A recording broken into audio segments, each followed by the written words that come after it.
Hello guys, welcome all of you to lecture number 6 of chapter 5, and today we will discuss about numericals based on tension, acceleration, inclined plane etc. और आज के इस lecture में मैं इस numerical से शुरुआत करता हूँ आपके सामने। देखिए, समझेंगे बड़े अच्छे से इस कॉन्सेप्ट को कि किस तरह से टेंशन, एक्सेलरेशन फाइंड आउट किए जाएंगे नेट फोर्स की इक्वेशन बनाने के लिए। न्यूटन के लॉ लगाने हैं, F is equal to ma होता है। अगर नेट फोर्स लग रहा है तो वो इक्वल है मास इनटू में एक्सेलरेशन के।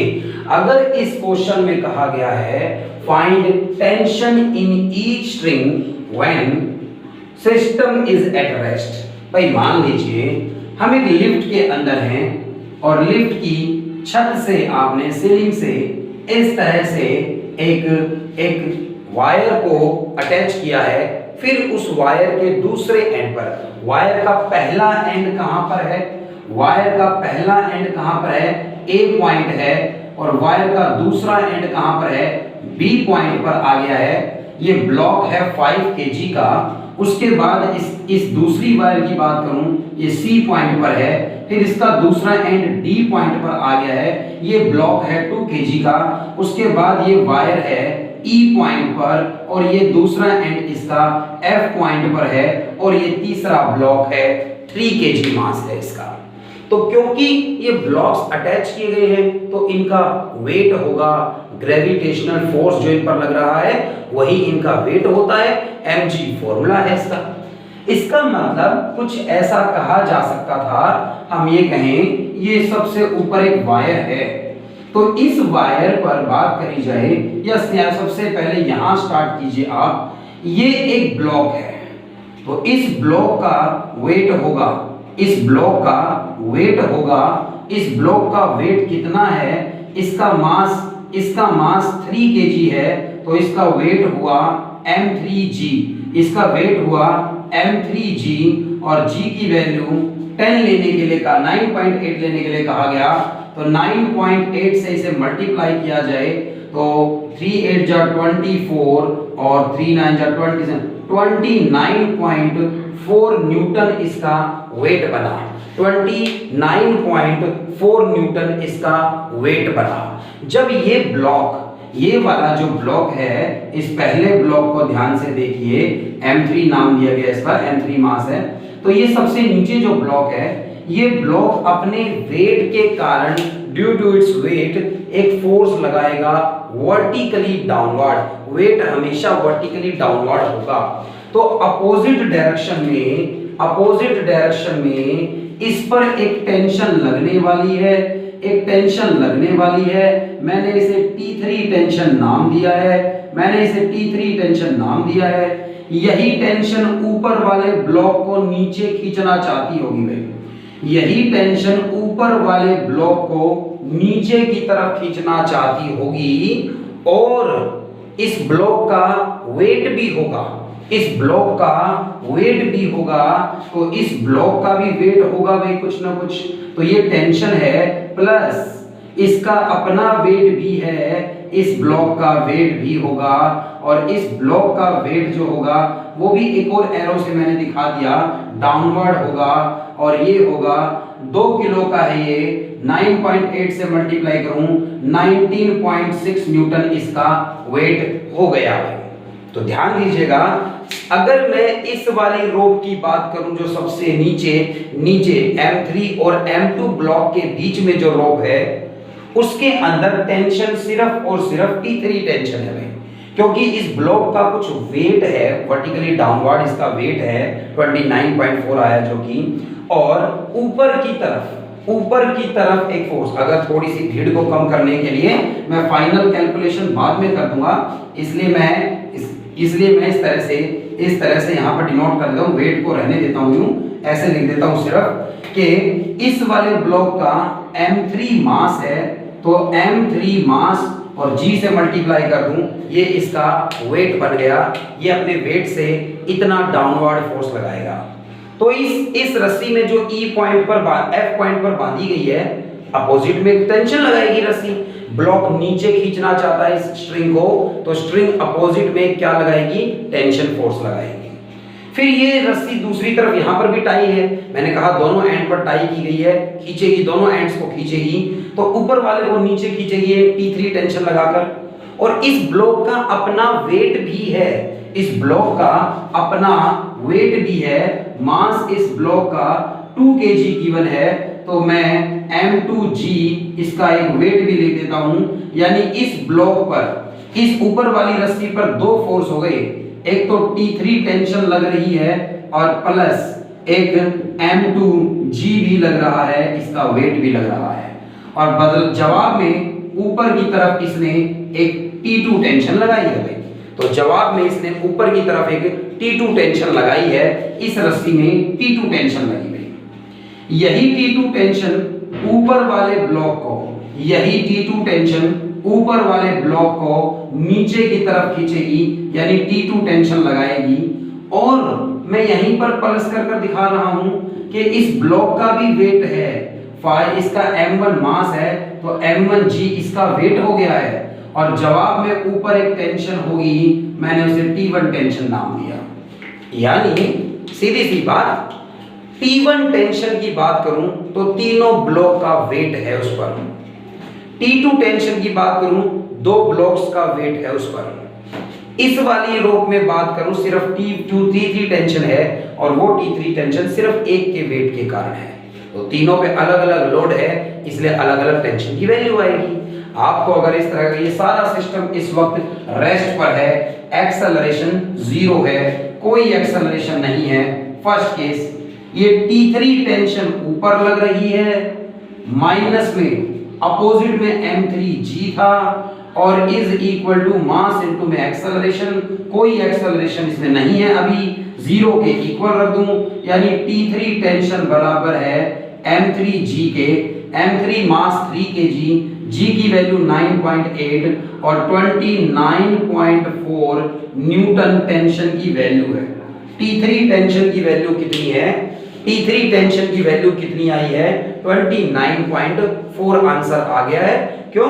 क्योंकि इस वाली रोप पर ये वाला एक ब्लॉक है, ये तो इससे ऊपर है, इनका वेट इस पर नहीं है लोड भाई, इस वाली रोप पर सिर्फ इस ब्लॉक का लोड था और इसलिए जितना इस ब्लॉक का वेट है उतना ही टेंशन की वैल्यू आ गई फिलहाल, और कोई फोर्स नहीं लग रहा था। और ऐसा अगर था मान लीजिए भाई, तो ऐसा हो रहा था जब, तो इससे आगे की बात करें भाई, हम इससे आगे जानना चाहेंगे तो ऊपर वाली टेंशन की वैल्यू निकालूं, ऊपर की तरफ इस ब्लॉक पर देखिए, ऊपर की तरफ T2 टेंशन लग रही है, ऊपर की तरफ T2 टेंशन लग रही है माइनस, नीचे की तरफ T3 प्लस M3, या फिर कह लीजिए दोनों का वेट है भाई, तो T3 और प्लस में M2G नीचे की तरफ लग रहे हैं और कोई एक्सेलरेशन नहीं, बराबर 0। इस दूसरे ब्लॉक पर ऊपर की तरफ T2 टेंशन है माइनस, नीचे की तरफ एक T3 टेंशन भी है और प्लस इस ब्लॉक का अपना भी वेट है, इसलिए T2 माइनस अपोजिट के दो फोर्सेस इक्वल टू 0, मतलब T2 इज इक्वल टू बराबर है T3 प्लस में M2G के, और T3 की वैल्यू 29.4 आई थी और इसका मास 2 kg है, 9.8 से मल्टीप्लाई होगा तो 29.4 और प्लस 19.6 और 6 और 4 10, 9 9 18 और 1 19 का 9, कह रहे 49 न्यूटन टेंशन आई इसके अंदर, 49 न्यूटन टेंशन आई इसके अंदर। तीसरे ब्लॉक की बात करूंगा भाई मैं, T3 की, T1 की बात करूं, ऊपर की तरफ है T1 टेंशन। देखिए मैं एक और तरीके से फॉर्मूला लगाना सिखा रहा हूं इसमें, तो ये टेंशंस की फॉर्म में लिखिए, या फिर ऊपर की तरफ T1 टेंशन है, इसमें आप ये भी लिख सकते हैं कि T1 इक्वल है T2 टेंशन और प्लस में M1G, या फिर आप लिख सकते हैं T1 बराबर है M1 plus M2 plus M3 into में G। ऊपर वाली रोप पर इस वक्त और कुछ नहीं है, इन तीनों का वेट ही तो है, क्योंकि ये रस्सी जो है इनका कोई वेट नहीं है। तो T1 tension is equal to, तीनों का मास ऐड करूं 5 प्लस 2 प्लस 3 और मल्टीप्लाई करूं 9.8 से, तो ये 10 हो गया, 98 न्यूटन की टेंशन है ऊपर पे। तो इस ऊपर वाले पार्ट की बात करूं, इस ए बी रॉक की बात करूं, तो यहां टेंशन T1 98 न्यूटन आई है, क्योंकि इस पर तीनों का वेट है, तीनों का लोड है। दूसरी बीज रस्सी पर 2 का लोड है और वो 49, इन दोनों के वेट के इक्वल आया है। और तीसरी टेंशन जो थी इस रॉक में वो 29.4 आई थी, क्योंकि वो सिर्फ इसके वेट के इक्वल आई है। तो ये सारा सिस्टम था, ये 3 तरह की टेंशन, 3 रॉक थी, 3 टेंशन की वैल्यू आई हमारे पास जब ये सारा सिस्टम किस पर था, रेस्ट पर था। नेट फोर्स की इक्वेशन लगाना सीखिए भाई। देखिए अब ये लिफ्ट ऊपर चलने लगी है। मैंने माना था कि ये सारा सिस्टम एक लिफ्ट के अंदर है, मैंने मान लिया था कि सारा सिस्टम एक लिफ्ट के अंदर है। फिलहाल तो लिफ्ट रेस्ट पर थी, ये सारा सिस्टम ऐसे एक झूमर की तरह लटका हुआ था, जैसे किसी रूम में, किसी गैलरी में, किसी हॉल में झूमर लगा हुआ होता है और वो रेस्ट पर होता है। और अब लेकिन ये लिफ्ट के अंदर है और सारा सिस्टम, ये लिफ्ट ऊपर जा रही है 2 मीटर पर सेकंड स्क्वायर के एक्सेलरेशन से। 2 मीटर पर सेकंड स्क्वायर के एक्सेलरेशन से लिफ्ट ऊपर जा रही है। अगर मान लीजिए, तो जब लिफ्ट ऊपर जाएगी, लिफ्ट जब ऊपर जाएगी तो भाई इन सब का एक्सेलरेशन, इसका इसका इसका, ये पूरा ही सिस्टम 2 मीटर पर सेकंड स्क्वायर के एक्सेलरेशन से ऊपर जा रहा है। अब नेट फोर्स की इक्वेशन कैसे बनेगी? T3 की बात कर लेते हैं। ये सारा सिस्टम ऊपर जा रहा है, T3 को बड़ा मान लीजिए। इस ब्लॉक की बात करूं, इस ब्लॉक का वेट mg3 नीचे है, टेंशन ऊपर की तरफ लग रही है और ये a एक्सेलरेशन से और ये कुछ a एक्सेलरेशन से ऊपर की तरफ जा रहा है। ऊपर की तरफ जा रहा है तो जिस तरफ जाता है वो फोर्स बड़ा मानकर इक्वेशन बनाइए। ऐसा मैंने लिफ्ट के केस में भी आपको समझाया था। T3 को बड़ा मान लीजिए, तो ऊपर की तरफ है T3 और माइनस में अपोजिट में इसका वेट है जो रोकना चाहता है इसे, ग्रेविटेशनल फोर्स m3g, और इज इक्वल टू इसका मास इनटू में एक्सेलरेशन है। भाई 2 फोर्स इस पर लग रहे हैं ब्लॉक पर। इस ब्लॉक पर नीचे इसका वेट है वर्टिकली डाउनवर्ड, ऊपर की तरफ इस स्ट्रिंग के अंदर टेंशन लग रही है, और ये सारा सिस्टम अगर ऊपर जा रहा है तो ऊपर वाला फोर्स ज्यादा होना चाहिए, और ज्यादा होना चाहिए तो T3 माइनस में m3g अपोजिट में और बराबर मास इनटू में एक्सेलरेशन करिए भाई। T3 यहां रखिए, ये इधर आकर प्लस हो जाएगा, m3 कॉमन आ जाएगा, g प्लस a हो जाएगा। तो मैं हमेशा के लिए याद कर लूं, अगर कोई ऑब्जेक्ट ऊपर की तरफ कुछ a एक्सेलरेशन से जा रही है तो अब उसका net acceleration g plus a हो गया है। ये टेंशन बढ़ गई होगी, लिफ्ट में देखा था आपने, रिएक्शन बढ़ जाता है। तो अगर लिफ्ट कुछ a एक्सेलरेशन से ऊपर जाती है तो उस ऑब्जेक्ट का total acceleration g plus a हो जाता है, नीचे आती है तो g माइनस a हो जाता है। फिलहाल ये पूरा सिस्टम ऊपर जा रहा था और g प्लस a एक्सेलरेशन हो गया इसका टोटल मिलाकर। तो भाई मैंने सिर्फ नेट फोर्स की इक्वेशन बनाई है, शॉर्टकट बन गया, अपने आप आ गया, शॉर्टकट अपने आप मेरे पास बनकर आ गया। मैंने तो नेट फोर्स की इक्वेशन लगाई थी कि ऊपर की तरफ जा रहा है ना कुछ एक्सेलरेशन से, तो ऊपर वाले फोर्स में से नीचे वाला फोर्स क्या कर दूं, माइनस कर देता हूं। ऐसे नेट फोर्स की इक्वेशन और बराबर मास इनटू में एक्सेलरेशन के लिखा था मैंने। जब ये इधर गया तो मुझे पता चला इस मास का total acceleration g plus a हो गया है। अब तो ये टोटल एक्सेलरेशन हो गया है, अगर इसका तो g प्लस a एक्सेलरेशन हो गया है। तो अब मैं क्या लिखूंगा यहाँ पर, अब मैं क्या, जब एक्सेलरेशन के लिए सोल्व करें तब अलग बात है, मैं ये नेट फोर्स निकाल रहा हूँ इस तरह से। तो g minus a, sorry g plus a 9.8 और प्लस में 2 है ये, एंड टोटल इफेक्ट जो पड़ेगा वो पड़ेगा m3 मास 3 kg था और ये 11.8 होगा। मल्टीप्लाई करने पर 3 8 जा 24 और 3 8 जा 24, 3 1 जा 3 5 और 3 1 जा 3 35.4 न्यूटन। अब ये टेंशन हो गई है जो कि पहले 29.4 थी भाई, 29.4 थी ये पिछले पार्ट में, क्योंकि तब ये सारा सिस्टम रेस्ट पर था। अब इसका वेट तो है, साथ साथ जब इतने कुछ एक्सेलरेशन से ये सिस्टम ऊपर जाएगा तो एक इनर्शिया के कारण फोर्स अपोजिट में लगेगा, सूडो फोर्स लगेगा एक तरह का, और उसे न्यूटन की इक्वेशंस को बनाए रखने के लिए इस तरह के फोर्स को कंसीडर किया जाएगा।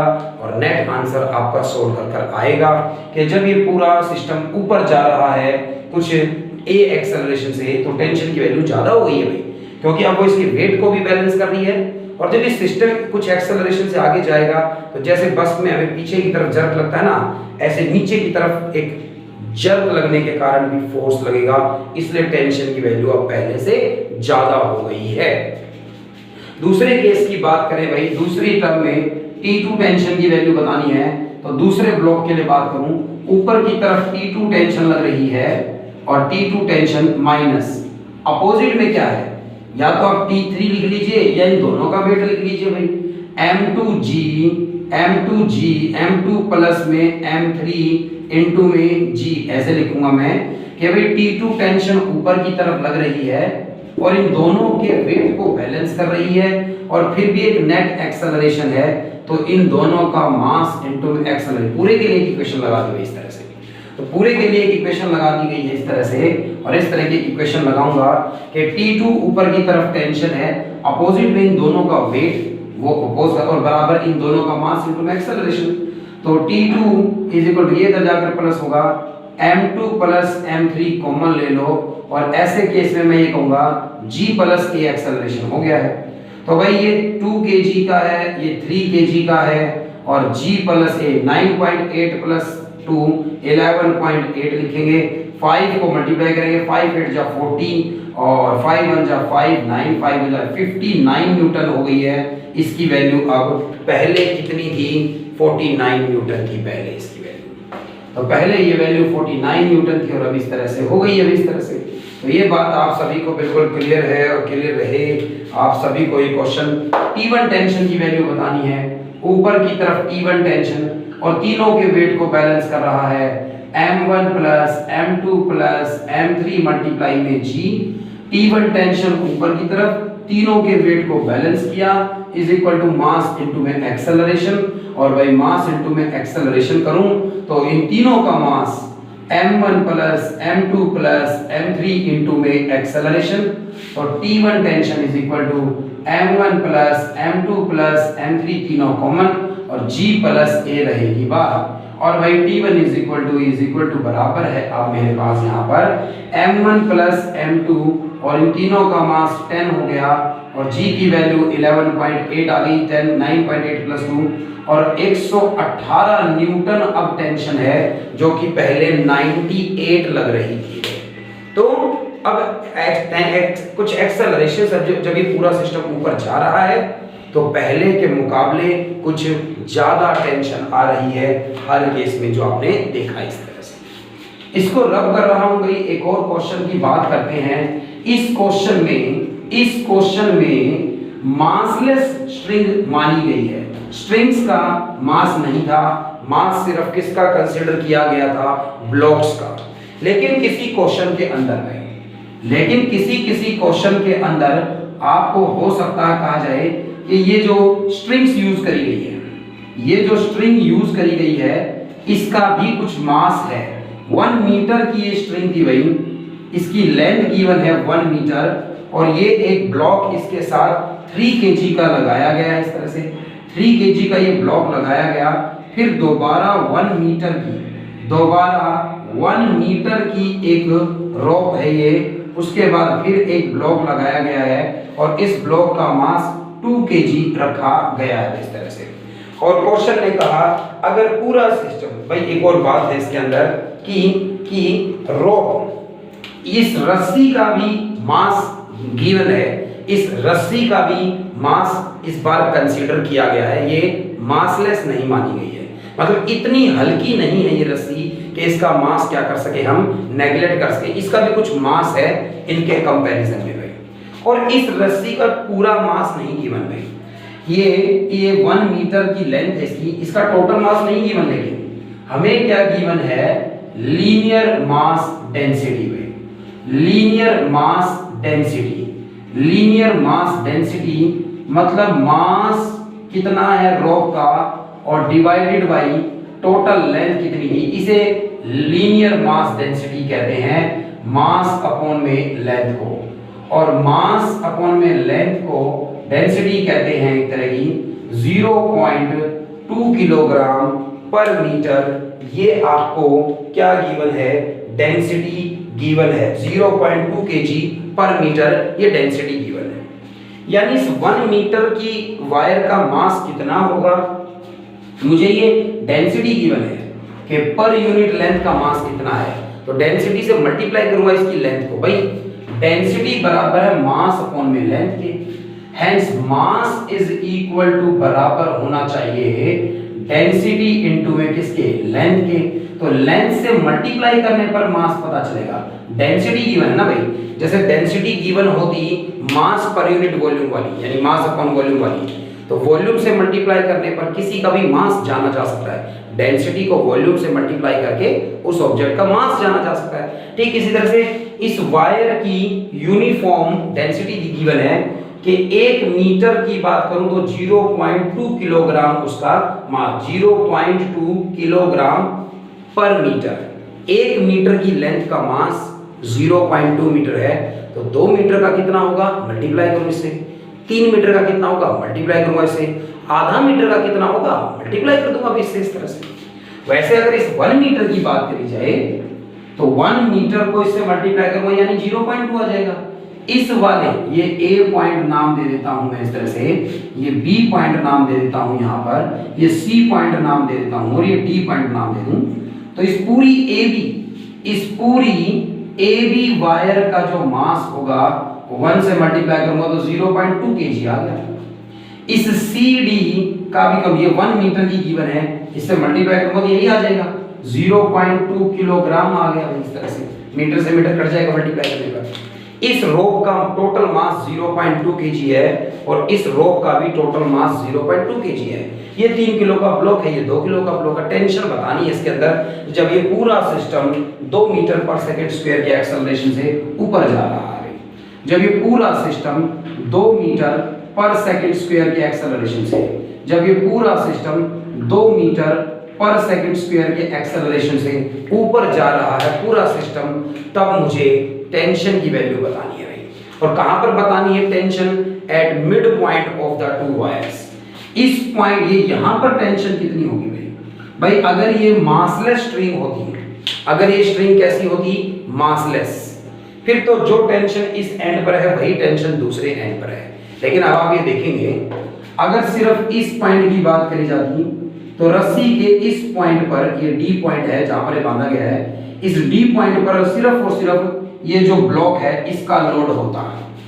लेकिन थोड़ी ऊपर इस पॉइंट की बात करूं, ये सी और डी का मिड पॉइंट आ गया यहां पर, यहां की बात करें अगर हम, तो इस पर 2 kg का मास तो है ही, साथ साथ ये आधी वायर जो है इसका भी कुछ ना कुछ वेट है जिसके कारण लोड होगा।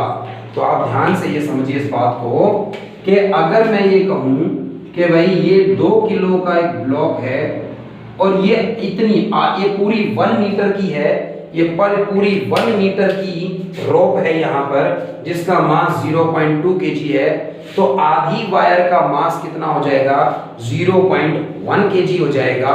तो टोटल मिलाकर इस वाली रस्सी और इस वाले ब्लॉक का टोटल मास मिलाकर 2.1 kg हो गया। और इनटू में g की वैल्यू से मल्टीप्लाई कर दिया जाए, g की वैल्यू से मल्टीप्लाई कर दिया जाए तो ये क्या बना, इसका टोटल वेट बन गया है। तो मैं जब इस पॉइंट पर टेंशन की बात करने वाला हूं यहाँ पर, तो इस पॉइंट पर ऊपर की तरफ एक टेंशन लगी, तो इस पॉइंट पर यहाँ पर, तो यहाँ से ऊपर करता तो टेंशन कितनी होती, इस पॉइंट पर डी पॉइंट पर टेंशन की बात करता तो वो 2 kg के वेट के कारण होती और एक्सेलरेशन के कारण होती। तो इक्वेशन हम बनाते P माइनस 2 किलो का मास तो mg और बराबर इसका मास इनटू में एक्सेलरेशन, ऐसे बनाता। लेकिन अब मैं टेंशन कहां फाइंड आउट कर रहा हूं, इसके मिड पॉइंट पर फाइंड आउट कर रहा हूं और ये मासलेस स्ट्रिंग नहीं है, यानी इस पॉइंट तक जब मैं बात करूंगा तो इस रोप का भी मास कंसीडर करना पड़ेगा और इस ब्लॉक का भी मास कंसीडर करना पड़ेगा। तो जब मैं इसके मिड पॉइंट पर टेंशन फाइंड आउट करने की बात पर आया हूं, तो ये टेंशन ऊपर की तरफ कुछ T1 टेंशन नाम दी मैंने, तो ये ऊपर की तरफ कुछ T1 टेंशन नाम दिए मैंने, ऊपर की तरफ एक T1 टेंशन है और ये T1 टेंशन है ऊपर की तरफ। तो इक्वेशन क्या बनेगी कि ऊपर की तरफ T1 टेंशन लग रही है, C पॉइंट है, ये D पॉइंट है, इनका मिड पॉइंट नाम दिया मैंने O। तो O पॉइंट पर ऊपर की तरफ T1 टेंशन है माइनस, माइनस अपोजिट में इस स्ट्रिंग इस ये 1 मीटर की पूरी थी, तो ये 0.5 मीटर का मास और प्लस इस ब्लॉक का मास आधा, पूरी वायर का 0.2 है तो इसका 0.1 रहा, और प्लस में 2 किलो का ये ब्लॉक था और इस g से मल्टीप्लाई कर दिया, इज इक्वल टू इन दोनों का मास इनटू एक्सेलरेशन। पूरा सिस्टम 2 मीटर पर सेकंड स्क्वायर के एक्सेलरेशन से ऊपर जा रहा है, तो इसलिए पूरा सिस्टम 2 मीटर पर सेकंड स्क्वायर के एक्सेलरेशन से ऊपर जा रहा है, तो ऊपर वाला फोर्स टेंशन पहले लिखी, माइनस अपोजिट में इन दोनों का वेट लिखा, और इज इक्वल टू इन दोनों का मास इनटू में एक्सेलरेशन है। तो T1 की वैल्यू कैसे आएगी, ये मास इधर जाएगा, इन दोनों में से कॉमन आया और g प्लस a बचा। अगर g की वैल्यू इस वक्त 10 ले ली जाए तो 10 प्लस ये एक्सेलरेशन 2 है, और T1 tension is equal to 12 1 जा 12 का 2 कैरी 1, 12 2 जा 24 और 1 25, तो 25.2 न्यूटन की टेंशन लग रही है भाई, 25.2 न्यूटन की क्या लग रही है, टेंशन। अगर इस स्ट्रिंग का मास नहीं करने, अगर इस स्ट्रिंग का मास कंसीडर करने के लिए नहीं कहता, अगर ये स्ट्रिंग मासलेस होती, सिर्फ 2 किलो का वेट होता, इक्वेशन बनती ऊपर की तरफ टेंशन माइनस 2 किलो का मास अपोजिट में, तो इसका mg और g की वैल्यू 10 ले लूं तो 20 हो गया, और बराबर इसका मास इनटू में एक्सेलरेशन 2 यानी 4 हो गया, और टेंशन आती 24 न्यूटन। लेकिन अब इस रस्सी का भी कुछ ना कुछ मास है, इसलिए टेंशन की वैल्यू ज्यादा आई है, अभी लोड ज्यादा हो गया इसके ऊपर। आई होप ये बातें सभी को समझ में आई होगी इस तरह से। और ऊपर वाली रस्सी में, ऊपर वाली रस्सी के मिड पॉइंट पर गए, इसके मिड पॉइंट को O नाम दिया था, इसके मिड पॉइंट को O डैश नाम दे देता हूं, और अब आप जान पाएंगे, बता पाएंगे कि ऊपर वाले के मिड पॉइंट पर कितनी टेंशन होगी भाई। आप सभी फाइंड आउट कर पाएंगे कि ऊपर वाली वायर के मिड पॉइंट पर टेंशन बतानी आपको, तो क्या आपका आंसर होगा। अब ऊपर वाली वायर में के मिड पॉइंट पर ऊपर की तरफ जो टेंशन लग रही होगी, T2 टेंशन नाम दिया, उस पर लोड देखिए पहले कौन कौन सा है। इस पॉइंट से नीचे का सारा मास कंसीडर कर लीजिए भाई, ये मिड पॉइंट है ऊपर वाली वायर का, तो ये आधी वायर का मास हो गया, ये ब्लॉक का मास हो गया, इस पूरी 1 मीटर की वायर का मास हो गया, और ये 2 किलो का भी मास हो गया भाई। तो सभी का मास अगर कंसीडर कर लें तो सेकंड पार्ट के लिए मैं कहूंगा T2 टेंशन ऊपर की तरफ लग रही है मिड पॉइंट पर, माइनस इस आधी रोप का मास 0.1 होगा, क्योंकि 0.2 तो पूरी 1 मीटर का है, प्लस ये 3 किलो का ब्लॉक हो गया, प्लस ये पूरी 1 मीटर की कंसीडर करनी पड़ेगी इस बार, इसका 0.2 हो गया, प्लस ये 2 किलो का ब्लॉक हो गया, इनटू में g की वैल्यू, और बराबर इन सभी को ऐड करो फिर से, और इनटू में एक्सेलरेशन है, hence T2 is equal to, भाई ये 3 और 2 5.3 हो गया टोटल मास, इनमें से g प्लस a ऐसे लिखे जाएंगे, hence इस बार 5.3 प्लस 10 प्लस 2 लिखूंगा मैं तो ये 12 हो जाएगा, 12 3 जा 36 का 6 कैरी 3, 12 5 जा 63.6 न्यूटन की टेंशन लग रही होगी, क्योंकि इन स्ट्रिंग्स का भी कुछ मास है, इन्हें मासलेस नहीं माना गया है। तो स्ट्रिंग्स का भी कुछ मास है, इन्हें मासलेस कंसीडर नहीं किया गया है। तो इसलिए आप सभी को ये बात अब क्लियर रहे कि मास कंसीडर करने के लिए कहा गया है, तो मास कंसीडर करेंगे, तो तब तो हम अलग अलग हर पॉइंट पर अलग अलग टेंशन होगी स्ट्रिंग के अंदर भाई। लेकिन अगर मासलेस स्ट्रिंग है, मास नहीं है उसका स्ट्रिंग का कुछ, तो पूरी वायर पर एक ही टेंशन होती है। तो बिल्कुल ये आपको क्लियर रहे, ये क्वेश्चन आपको क्लियर होगा, और आप और भी बहुत सारे क्वेश्चंस को अब टैकल कर पाएंगे, बहुत सारे क्वेश्चंस को अब आप कर पाएंगे प्रैक्टिस के अंदर, जो भी ना हो वो आप पूछ भी सकते हैं इस तरह से। मैं एक और क्वेश्चन की बात करूंगा आपके सामने। मान लीजिए भाई आपके सामने इस तरह का एक ब्लॉक रख दिया गया है, तो इस तरह से एक टेबल है कोई मान लीजिए, और इस टेबल पर एक ब्लॉक रखा हुआ है इस तरह से। तो इस टेबल पर एक ब्लॉक रखा हुआ है और इस ब्लॉक का जो मास है वो 8 kg है इस तरह से। तो 8 किलो का ये ब्लॉक है यहाँ पर, और इस ब्लॉक से एक रस्सी, एक स्ट्रिंग अटैच करी गई, एक पुली के ऊपर से घुमाई गई, और पुली यहाँ पर फ्रिक्शनलेस है। पुली यहाँ पर कैसी है? फ्रिक्शनलेस है, कोई फ्रिक्शन नहीं है। मैं बता दूं, अगर पुली फ्रिक्शनलेस नहीं होगी, अगर पुली फ्रिक्शनलेस नहीं होगी तो पूरी वायर में एक ही टेंशन नहीं मानी जा सकती है, उसकी वैल्यू फिर से चेंज हो जाएगी क्योंकि फ्रिक्शन फोर्स आ गया उसके अंदर। तो टेंशन, फ्रिक्शन यहाँ पर फोर्स नहीं है, फ्रिक्शनलेस पुली है, बिल्कुल स्मूथ है ये यहाँ पर, और ये यहाँ एक मैंने ब्लॉक अटैच किया है और इसका मास 4 kg है यहाँ पर। तो 4 kg इस ब्लॉक का मास है। इधर भी एक ब्लॉक है यहाँ पर, इसके दूसरी तरफ भी एक स्ट्रिंग अटैच की गई और एक पुली के ऊपर से इसे घुमाया गया, और ये 2 किलो का मास है यहाँ पर भाई। तो ये 2 kg का मास है इस तरह से। और जब ये सिस्टम बनाया गया है इस तरह का, आपको टेंशन की वैल्यू बतानी है कि इस वायर में टेंशन कितनी होगी और इस वायर में टेंशन कितनी होगी और इस सिस्टम का एक्सेलरेशन कितना होगा। ये सारा सिस्टम एक टेबल पे रखा हुआ है जिसमें कोई फ्रिक्शन नहीं है भाई, जिसमें कोई फ्रिक्शन नहीं है इस तरह से भाई। तो ये सारा सिस्टम एक टेबल पर रखा गया था इस तरह से। आपको सिर्फ और सिर्फ ये देखना है, ये 8 kg है इस तरह से, इधर 4 किलो है, इधर 2 किलो है। G की वैल्यू 10 ले ली गई भाई, G की वैल्यू 10 ले ली गई यहाँ पर। तो G की वैल्यू 10 मीटर पर सेकंड स्क्वायर जो मैंने यूज की, मैंने ये देखा कि इसका वेट होगा mg, वर्टिकली डाउनवर्ड है। 4 kg का इसका मास है, G की वैल्यू अगर 10 ली है तो इसका वेट लिखा जा सकता है 40 न्यूटन। mg लगाया है मैंने, mg इसका मैंने क्या लगाया है? वेट लगाया है जो कि 40 न्यूटन होगा। तो अपोजिट डायरेक्शन में इस स्ट्रिंग में एक टेंशन होगी जो इसे रोकना चाहती होगी। मैंने उस टेंशन को P1 टेंशन नाम दिया है।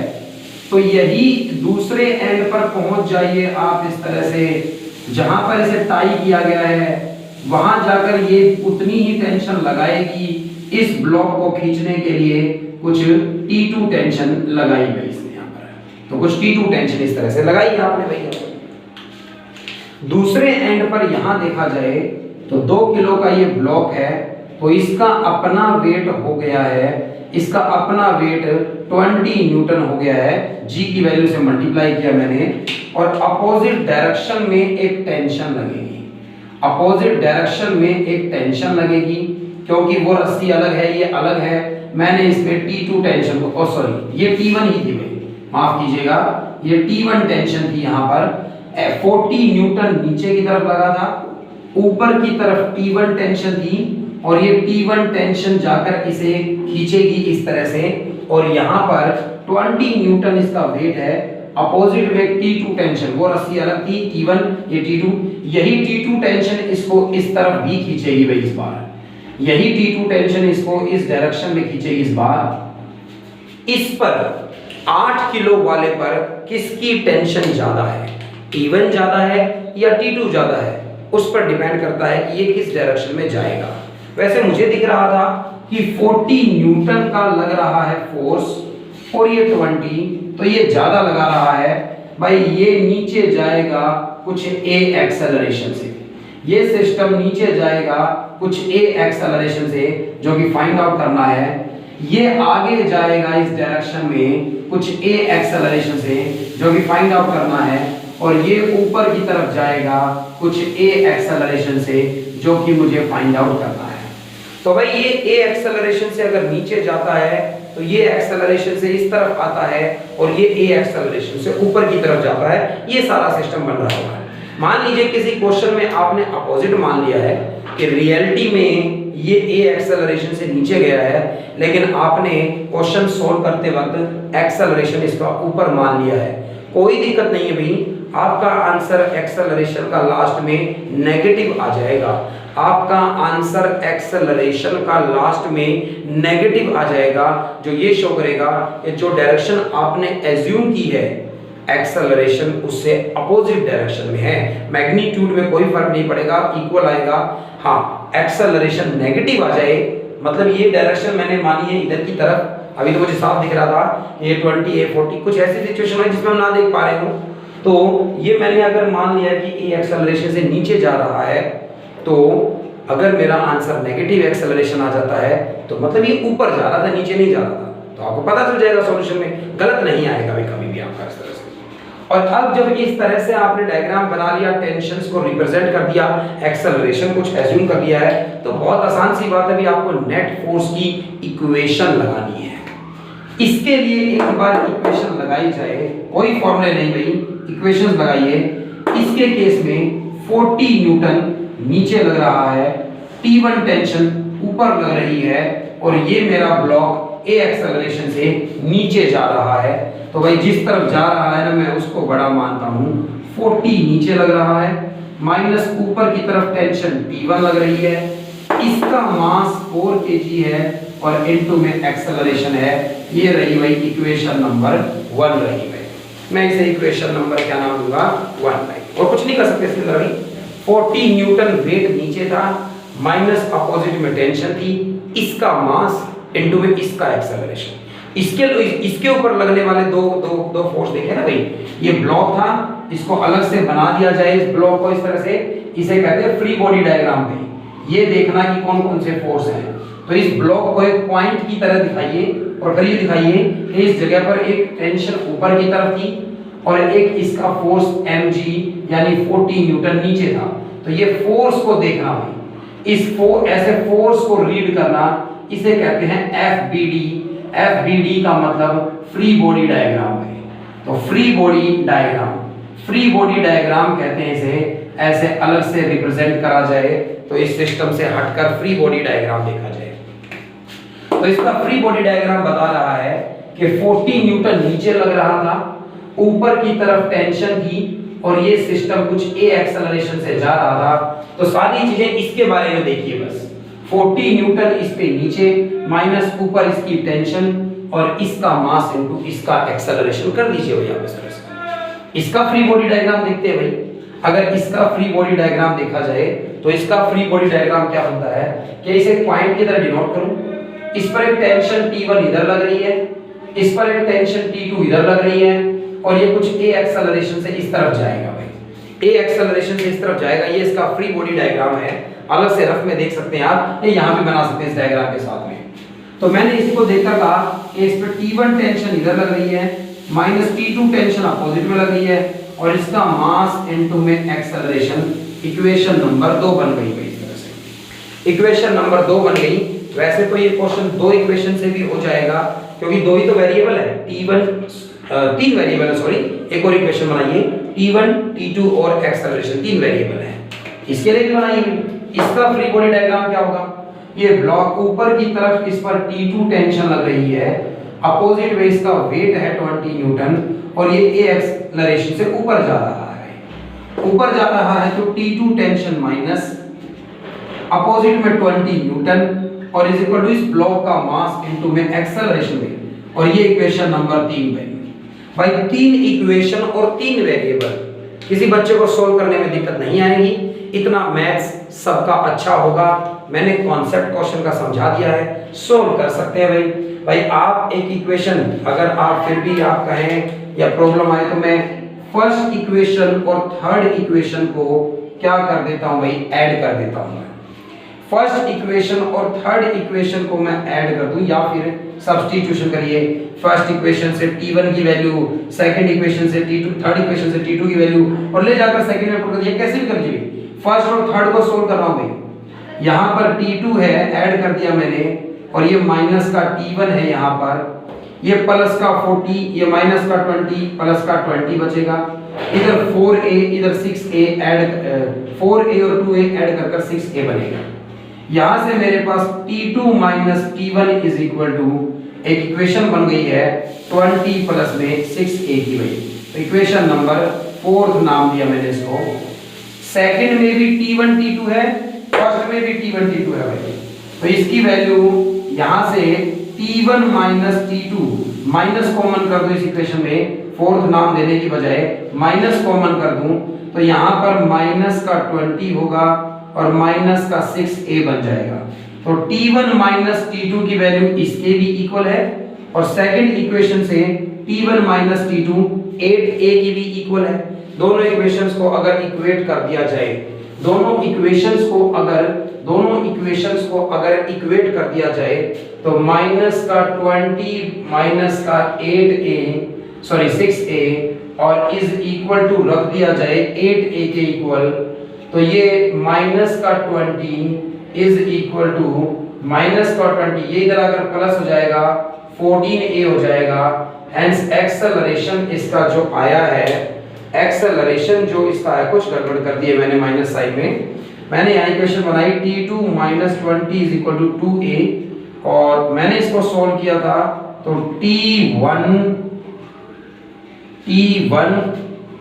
t2 माइनस t1 फर्स्ट और थर्ड को ऐड किया था, फर्स्ट और थर्ड को ऐड किया था मैंने, तो t2 माइनस t1 था, प्लस का 40 माइनस का 20 प्लस का 20 बचा था, जो उधर जाकर वैसे ही माइनस का हो जाना था भाई, और जब माइनस कॉमन करूंगा तो ये 20 प्लस का हो जाना था।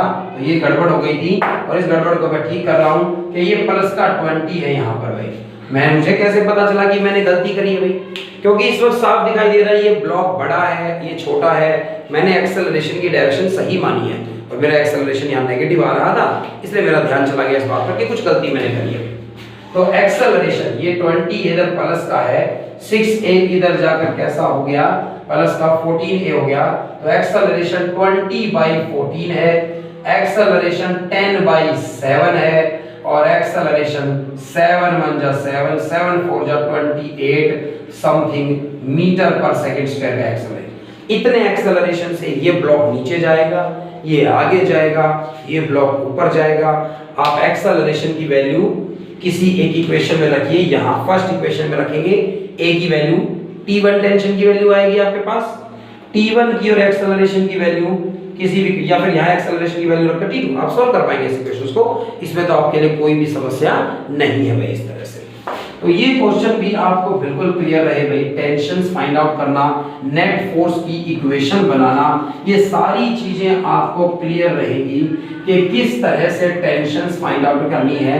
हमें तो ये देखना है भाई किसी ऑब्जेक्ट पर नेट फोर्स कितना लग रहा है, हमें बस देखना है कि किसी ऑब्जेक्ट पर नेट फोर्स कितना लग रहा है, नेट फोर्स की इक्वेशन बनानी है भाई। कभी कभी ऐसा हो सकता है कि किसी क्वेश्चन में इस तरह का इंक्लाइंड प्लेन दे दिया जाए, इस पर इस तरह का एक इंक्लाइंड प्लेन बना दिया गया भाई, तो ये ए बी सी, यहाँ ए और ये बी और ये सी, इस तरह का एक इंक्लाइंड प्लेन होगा। स्लोप मतलब थीटा, यहाँ कुछ एंगल बन रहा होगा इस तरह का, तो कुछ थीटा एंगल यहाँ पर बन रहा है, इस तरह के एक इंक्लाइंड स्लोप को कंसीडर करिए, और इस इंक्लाइंड स्लोप पर एक ऑब्जेक्ट रख दी गई है इस तरह से। कोई फ्रिक्शन नहीं है अभी तक कोई फ्रिक्शन नहीं आया है, फ्रिक्शन का कॉन्सेप्ट अभी तक बनाया ही नहीं है भाई, हमने अभी कोई फ्रिक्शन माना ही नहीं है कि कोई फ्रिक्शन फोर्स है। अगर कोई फ्रिक्शन फोर्स नहीं है तो भाई क्या होगा, ये ब्लॉक स्लाइड कर नीचे आएगा। ऐसा होता है भाई, आप घर के बाहर अपने स्लॉप से बाइक नीचे उतार रहे हैं, अपने आप नीचे आ जाती है स्लाइड कर इस तरह से। तो क्या कारण है, क्या होता है, कौन से फोर्स इसे नीचे की तरफ पुल कर रहे हैं, कौन सा नीचे खींच कर ला रहा है। तो इस तरह से अगर इंक्लाइंड प्लेन का कॉन्सेप्ट आ जाए, अगर इंक्लाइंड प्लेन का कॉन्सेप्ट आ जाए इस तरह से, तो इंक्लाइंड प्लेन की अगर बात करी जाए, कभी मान लो तो एक इंक्लाइंड प्लेन की बात करी जाए इस तरह से, तो इंक्लाइंड प्लेन में क्या देखने को मिलेगा आपको भाई। सबसे पहली बात, फोर्स डिनोट करिए, कौन कौन से फोर्स लग रहे हैं भाई। एक फोर्स की बात करूं भाई मैं आपके सामने, तो मैं ये कहूंगा इसका वेट वर्टिकली डाउनवर्ड। भाई मैं बहुत पहले से ही बता चुका हूं भाई, मैं एक्शन रिएक्शन पढ़ा रहा था तभी समझा रहा था मैं। आप कभी ना भूलें इस बात को कि वेट एक ऑब्जेक्ट का वर्टिकली डाउनवर्ड होगा।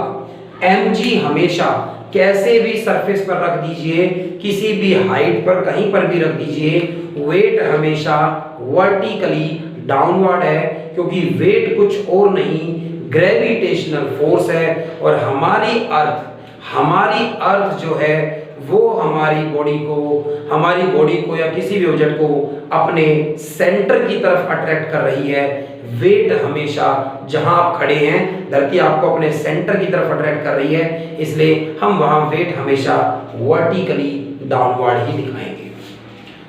वेट अगर वर्टिकली डाउनवर्ड है यानी ये जो ब्लॉक है वो इस नीचे वाले वेज पर गई, इसे कहते हैं वेज। लकड़ी का कोई वेज बना दिया गया है इस तरह से, तो ये लकड़ी का कोई वेज बना दिया गया है इस तरह का, तो ये लकड़ी का एक वेज बना दिया गया है। तो इस लकड़ी के या किसी भी वुडन बोर्ड पर ये स्लाइड कर रहा होगा। मैं कैसे क्यों कर रहा होगा स्लाइड? क्योंकि ये ब्लॉक, इसका ब्लॉक का मास कुछ m था और mg इसका हो गया वेट, यानी इस ब्लॉक ने इस वेज पर एक फोर्स लगाया है। वेज भी फोर्स लगाएगा भाई, रिएक्शन फोर्स तो देगा ही उसको। रिएक्शन फोर्स देगा तो आपको बहुत बढ़िया तरीके से ये बात याद आनी चाहिए। मैंने कहा कि रिएक्शन हमेशा सरफेस के परपेंडिकुलर होता है। रिएक्शन हमेशा सरफेस के परपेंडिकुलर होता है। जिस सरफेस पर इसे रखा गया है उसके परपेंडिकुलर डायरेक्शन में आएगा रिएक्शन फोर्स। तो इस तरह से रिएक्शन फोर्स हमेशा सरफेस के परपेंडिकुलर डायरेक्शन में दिखाई देगा भाई आपको इस तरह से। भाई ये रिएक्शन फोर्स है। इस वेज ने जो रिएक्शन फोर्स दिया वो सरफेस के परपेंडिकुलर दिया भाई। हॉरिजॉन्टल सरफेस को याद करोगे तो एक ब्लॉक अगर इस पर रख दिया है तो mg वर्टिकली डाउनवर्ड था और सरफेस के परपेंडिकुलर इसे रिएक्शन मिल रहा था। r इस वक्त बराबर था किसके? mg के, क्योंकि आमने सामने है, इसलिए आमने सामने है तो इसका मतलब r बराबर mg था। लेकिन इस इंक्लाइंड प्लेन की बात करूं, वेट ने अपनी यूनिफॉर्मिटी चेंज नहीं करी। वेट अभी भी उसी डायरेक्शन में था, मतलब वर्टिकली डाउनवर्ड था वेट अभी भी, और ऐसे ही रहेगा। लेकिन इस सरफेस ने जो फोर्स लगाया है, रिएक्शन फोर्स जो लगाया है वो सरफेस पर परपेंडिकुलर होता है। तो इस सरफेस पर परपेंडिकुलर तो ऐसे डलेगा भाई, 90 का एंगल बना रहा है, ये परपेंडिकुलर डाला इस तरह से मैंने इस पर। तो अब ये आमने सामने नहीं है, मुझे कैसे पता चले कि कौन किसके सामने है? तो इक्वेशन तो हमें बस ऐसे ही बनानी आती है। एक फोर्स इधर लग रहा है, अपोजिट वाले को माइनस कर दूं, is equal to mass into में एक्सेलरेशन कर दूं भाई इस तरह से। मैंने क्या किया भाई, ये फोर्स है, मतलब ये एक वेक्टर है, और आप पिछले चैप्टर में पढ़कर आए हैं कि वेक्टर्स को रिजोल्व किया जा सकता है। अगर ये थीटा एंगल का इंक्लाइंड प्लेन है भाई, mg को आप दो पार्ट्स में रिजोल्व करने के लिए दो कंपोनेंट्स mg के बनाइए। ये कंपोनेंट एक इस तरह से और एक ये कंपोनेंट इस तरह से। भाई एक वेक्टर को मैंने दो पार्ट्स में क्या कर दिया है, रिजोल्व कर दिया है। ये जानने के लिए क्या चेंज आएगा, एक कंपोनेंट जो था वो r के अपोजिट आ जाएगा और एक कंपोनेंट जो इसे नीचे खींच रहा होगा। और भाई ये दोनों आपस में परपेंडिकुलर है भाई, ये वाला कंपोनेंट और ये वाला कंपोनेंट। ऐसे सीखा था हमने कि कोई वेक्टर गिवन है यूं a वेक्टर, तो आप एक हॉरिजॉन्टल में लाइन खींचें, थीटा एंगल बनाया है, एक वर्टिकल में खींचें, तो इधर वाले को a cos थीटा लिख सकते हैं, दूसरे वाले को a sin थीटा लिख सकते हैं। हम एक वेक्टर को दो पार्ट्स में रिजोल्व कर सकते हैं। ये अगर थीटा एंगल है तो भाई यहाँ पर भी थीटा एंगल बनेगा।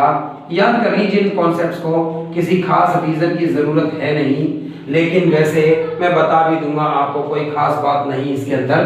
तो ये थीटा है तो यहाँ पर भी क्या बनने वाला है, थीटा बनने वाला है। तो यहाँ पर भी अगर थीटा बनने वाला है तो mg ने ये इस सरफेस के ऊपर एक परपेंडिकुलर डाला और एक कंपोनेंट सरफेस के पैरेलल लिया है। कौन कौन से दो कंपोनेंट लिए भाई मैंने? एक कंपोनेंट ये लिया है मैंने जो इस सरफेस के परपेंडिकुलर है, मतलब r के बिल्कुल अपोजिट है, तो ये परपेंडिकुलर है क्योंकि r भी परपेंडिकुलर है, सरफेस पर परपेंडिकुलर है ये वाला कंपोनेंट, और एक सरफेस के पैरेलल हो गया है। तो जो सरफेस के परपेंडिकुलर आ गया है उस तरफ थीटा एंगल बना है, तो ये कंपोनेंट लिखा जा सकता है mg cos थीटा। और ये कंपोनेंट लिखा जा सकता है mg sin थीटा में। जिस तरफ थीटा बनाता है वो mg cos थीटा और जिस दूसरा जो बच गया वो mg sin थीटा में। जब आपने इस तरह से इसे रिजोल्व कर लिया है और अब आप फ्री बॉडी डायग्राम पर देखिए ध्यान से कि असल में mg को तो रिजोल्व कर दिया तो भूल जाइए भाई। एक फोर्स लग रहा था, एक फोर्स लग रहा है mg cos थीटा में और एक फोर्स इसके बिल्कुल सामने लग रहा है, एक फोर्स बिल्कुल इसके सामने लग रहा है।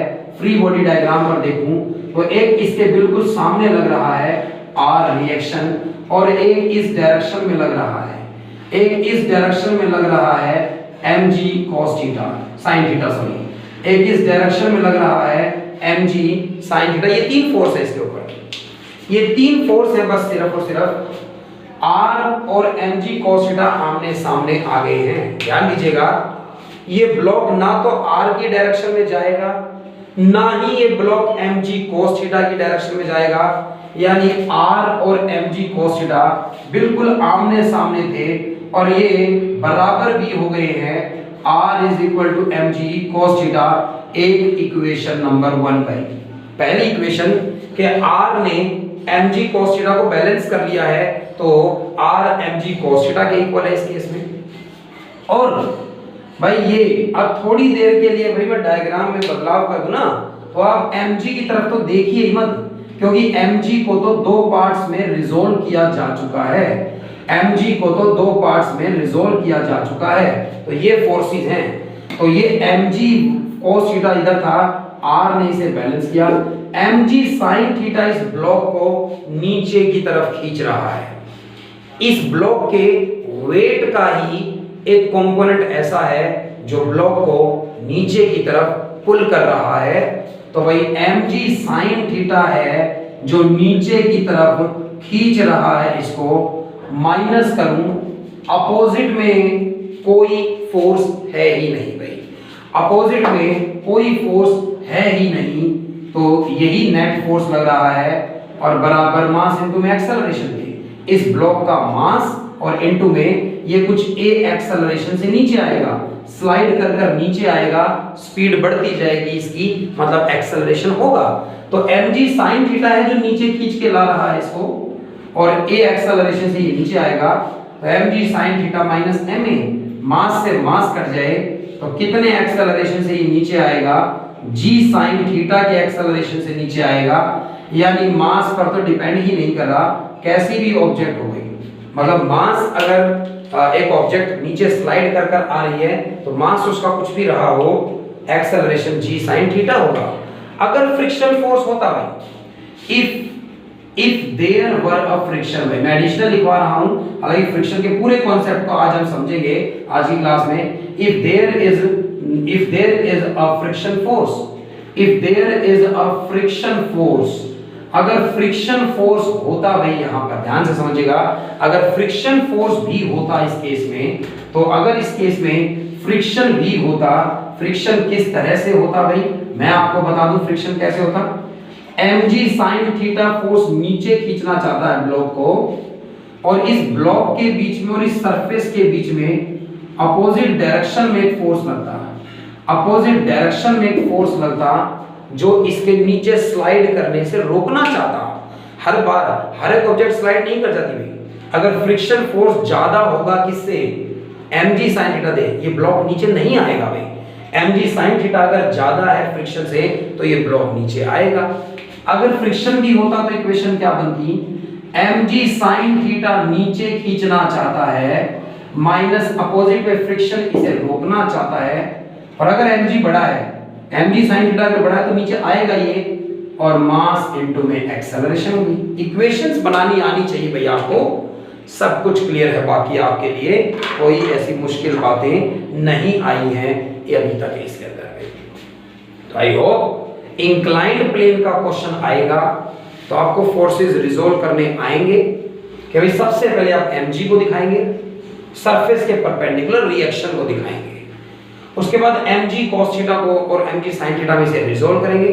अगर ये किसी स्ट्रिंग से अटैच्ड होता तो टेंशन को भी डिनोट करेंगे, फिर नेट फोर्स की इक्वेशन बनाइए और एक्सेलरेशंस को जानिएगा। तो वैसे आज के लेक्चर में न्यूमेरिकल्स की इतनी ही डोज होगी और आगे आज हम फ्रिक्शन की बात करेंगे। फ्रिक्शन के टॉपिक की मैं बात करूंगा अगले लेक्चर में। थैंक्स।